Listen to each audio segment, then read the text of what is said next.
There is a version of wealth most people are familiar with, the version that announces itself. The car in the driveway, the watch on the wrist, the holiday posted on a screen. This is the version that gets attention because it is designed to. It is visible, legible, and easy to measure from the outside. And then there is another version, one that does not announce itself at all, one that looks, from the outside, almost unremarkable. The person driving a 7-year-old car who owns 3 properties. The woman in plain clothes who has not had a mortgage in a decade. The man who never mentions money in conversation because he no longer has to think about it urgently. These 2 versions of wealth are not separated by income. They are separated by behavior, specifically by what happens to money after it arrives. Most people have been taught, implicitly by everything around them, that money is for spending, that earning more means living more visibly, that the reward for financial progress is a more expensive life. Quietly wealthy people were taught something different, or they figured it out slowly through years of watching what actually compounds and what does not. And what they do with money, the specific, unsexy, rarely discussed behavior, is the subject of this video. Because once it is seen clearly, it cannot be unseen. Dominic earned more than most people in his social circle. He had earned more for years, and his life reflected that, visibly, deliberately, in ways that were easy to admire from the outside.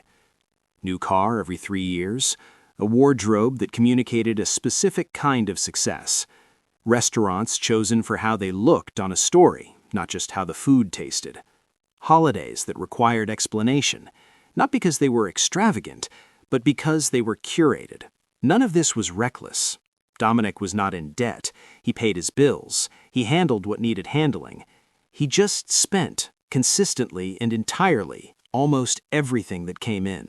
At 38, Dominic had a good income, a comfortable lifestyle, and almost no assets. Not because he had failed, because every dollar he earned had been immediately converted into experience or appearance, into something consumed, into something that could not grow. Dominic was not building wealth, he was funding a performance of it.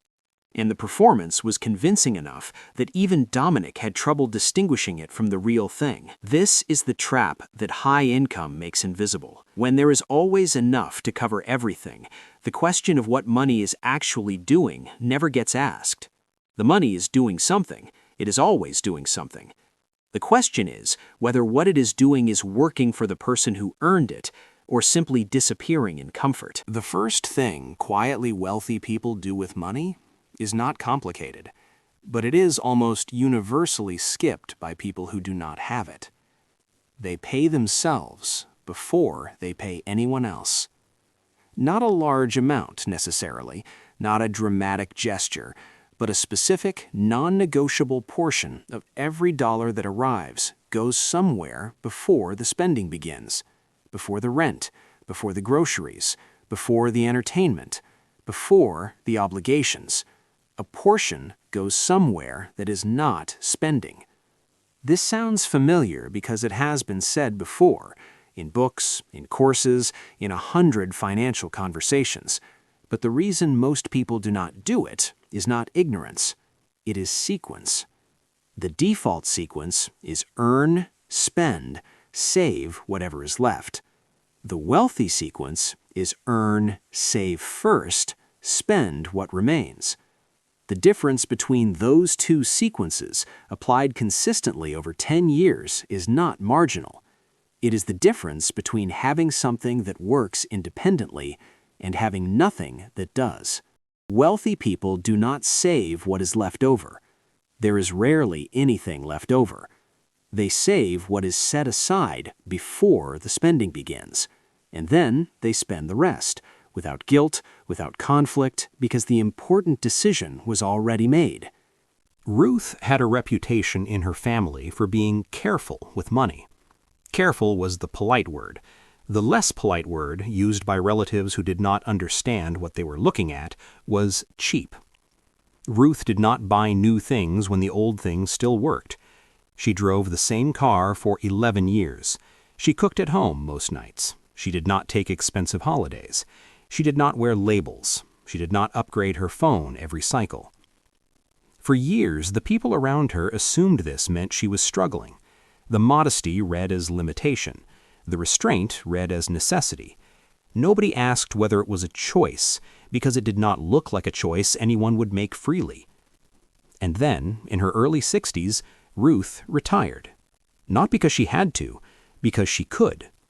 She had no mortgage, no debt of any kind, a portfolio that generated income quietly in the background.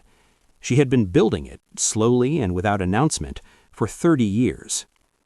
The relatives who called her careful or cheap suddenly saw the same behavior differently. The old car was not a limitation, it was a decision that freed up thousands of dollars a year for decades. The home cooking was not deprivation, it was a structural choice that quietly redirected money toward things that grew. Ruth had never been restricting herself, she had been prioritizing, consistently, without drama, without needing anyone to understand it. And the result of 30 years of that prioritization was a financial life that almost nobody around her had managed to build. Not because they earned less, because they spent differently. The second thing quietly wealthy people do is put money somewhere it can work without them. This sounds obvious. It is not obvious in practice. Most people, when they think about money working for them, imagine something active. A business, a side income, something that requires involvement and decision-making and visible effort. And those things can work, but they are not what separates quietly wealthy people from everyone else. What separates them is the boring part, the index fund that nobody talks about at dinner, the property that is rented and mostly forgotten about, the pension contribution that happens automatically and is never touched, the dividend that arrives quarterly into an account and is immediately reinvested without a single decision required. These are not exciting. That is precisely the point. Excitement in investing is usually expensive. People who chase exciting financial moves spend enormous amounts of time and energy on things that rarely outperform the boring alternative. Quietly wealthy people are not chasing, they're compounding. And compounding requires almost nothing from the person who set it up except the decision not to interrupt it, not to withdraw early, not to panic when the market moves, not to upgrade the lifestyle every time the balance grows, just to leave it alone and let time do the work. Time is the ingredient most people underestimate, and it is the one ingredient that cannot be bought, only used or wasted. Caleb worked harder than almost anyone around him. That was not an exaggeration, it was simply true. Long hours, extra projects, a professional reputation built entirely on availability and output, and the income reflected that effort. Caleb earned well, considerably well, by the time he reached his mid-30s. But Caleb's financial life had a structural problem that the income kept invisible. Every dollar he had was directly connected to an hour he had worked. There was no money in his life that moved without him. No investment generating a return while he slept. No asset appreciating in the background of his ordinary week. Just income. Reliable, substantial, and entirely dependent on his continued presence. The question Caleb had never asked himself was this: if he stopped working for 6 months, what would keep moving? The answer was nothing. Everything would stop. Caleb was not building wealth, he was renting his lifestyle from his own effort. And renting, however comfortable, does not compound. The wealthy people Caleb occasionally read about were not simply working harder than him. Many of them were working less. But they had built things that worked independently, things that did not require their presence to continue generating. That distinction between income that requires presence and money that moves without it is one of the most important ideas in personal finance, and it is almost never part of the conversation when people talk about how to earn more. The third thing quietly wealthy people do is something almost no one talks about, because it does not look like a financial behavior from the outside. It looks like a personality trait. They are comfortable with delayed gratification in a way that most people are not. Not because they lack desire, not because they do not want things, but because they have trained themselves, or were taught, or arrived through experience, to ask a different question before spending. Not, can I afford this, but what is the cost of buying this in terms of what it prevents from compounding? That question sounds exhausting. In practice, it becomes automatic. It does not mean refusing every pleasure or living a diminished life. It means that spending decisions carry a context that most people's spending decisions do not have. $1,000 spent on something unnecessary is not just $1,000 gone. It is 10 years of compounding growth that will never happen. It is the opportunity cost, quiet, invisible, and real. Quietly wealthy people feel this cost viscerally in a way that most people do not. And that feeling, that instinctive awareness of what money could become if left alone, is what produces the restraint that looks from the outside like discipline. It is not discipline, it is clarity. Clarity about what money actually is. Not a reward to be spent, but a resource to be deployed. And those are two completely different relationships with the same thing. Naomi and Dominic had started in the same place. Same industry, similar salaries in their late 20s, similar social world. The difference between them was not visible for years. Dominic spent more visibly, but Naomi was not living poorly. She traveled, she ate well, she enjoyed her income. But she made one structural decision in her late 20s that Dominic never made. Every time her income increased, she kept her lifestyle at its previous level. Not permanently, not as a punishment, just for 1 year after each raise. 12 months of living on the old number. And the difference between the old number and the new number went somewhere else. Somewhere that was not spending. Somewhere that compounded quietly. After a decade of this, the gap between Naomi and Dominic was not visible in their lifestyles. They looked from the outside like people at roughly the same stage of life. But underneath the surface, the difference was enormous. Naomi had assets. Naomi had things that moved without her. Naomi had built quietly and without drama a financial life that did not depend entirely on next month's salary. Dominic had a lifestyle, a good one, genuinely enjoyable, but nothing underneath it that could sustain it if the income stopped. Naomi did not earn more than Dominic. She kept more. And what she kept, she put to work. That's the entire story, repeated quietly for 10 years without announcing it once. There is a fourth behavior that quietly wealthy people share, one that is rarely listed in financial advice because it sounds too simple to be meaningful. They do not make financial decisions when emotions are high. Not when excited, not when anxious, not when celebrating, and not when afraid. The moments when spending feels most justified, or when selling everything feels most logical, are the moments they have learned to pause. Because financial decisions made in emotional states almost always serve the emotion, not the goal. The celebratory purchase after a bonus, the panic withdrawal when markets drop, the impulsive investment because something feels urgent. None of these are irrational. They're deeply human, but the financial cost of emotional decision-making accumulated over years is significant. Quietly wealthy people have a structural response to this. They build waiting into their process, a rule that any unplanned purchase over a certain amount waits 48 hours, a rule that no investment decision gets made the same day the idea arrives, a rule that financial reviews happen on a schedule, not in response to fear or excitement. These rules do not require intelligence. They require a prior decision, made in a calm moment, to trust the structure more than the feeling.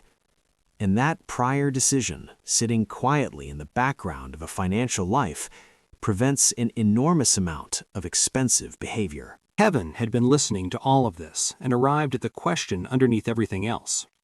If these behaviors are not complicated, if they do not require a high income or special knowledge, why do so few people actually do them? That question has a real answer. Because everything in the visible world of money points in the opposite direction. Advertising exists to convert income into spending. Social environments reward visible consumption. The car, the holiday, the upgrade. Financial media focuses overwhelmingly on getting more, not on keeping and deploying what already exists. And the culture around money treats spending as the reward for earning, which means the more someone earns, the stronger the pressure to spend visibly. Quietly wealthy people are swimming against a very strong current, and they are doing it quietly, which means there is no visible model to follow. The people building wealth slowly and without drama are not on a stage. They're in an unremarkable house, driving an older car, making decisions that look like nothing from the outside. The behaviors are simple. The environment makes them hard, which is why the people who manage it almost always made a prior decision about what they value, not what they want in the moment, what they are building over time. That decision, that quiet, private, rarely announced commitment to a different relationship with money is what separates the two versions of wealth. Not income, not intelligence, not luck. The decision about what the money is for.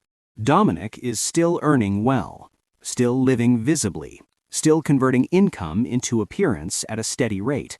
He is not unhappy, but at 42 he is beginning to notice something. The people around him who earn similar amounts are starting to look different. Some of them are working less. Some of them seem less anxious about what next month looks like. Some of them have quietly crossed a line he has not crossed yet. Ruth has been retired for 4 years. She still drives a modest car. She still cooks at home most nights. Nothing about her life looks like the version of wealth most people imagine. But she wakes up every morning with no financial obligation she did not choose. That is a freedom most people never reach, regardless of how much they earn. Caleb is changing his sequence, later than he would have chosen, but it is happening. He is building the parts of his financial life that move without him, and the direction matters more than the starting point. Naomi does not talk about money at dinner, not because it is a secret, because it is no longer interesting to her as a source of anxiety. It is just a system, running quietly, doing what she built it to do. The behaviors in this video are not exclusive to people who were born with advantages. They are available at almost any income level in almost any circumstance. They do not require a financial education or a large starting amount or a perfect moment. They require a decision, made once, clearly, about what the money is actually for. Not to prove something, not to signal something, to build something. Quietly, without announcing it, over a long enough period that time becomes the most powerful tool in the process. That is what wealthy people do with money that nobody talks about. Not the flashy version, the real one. If this helped, subscribe, because every week on this channel, another one of these quiet patterns gets examined closely.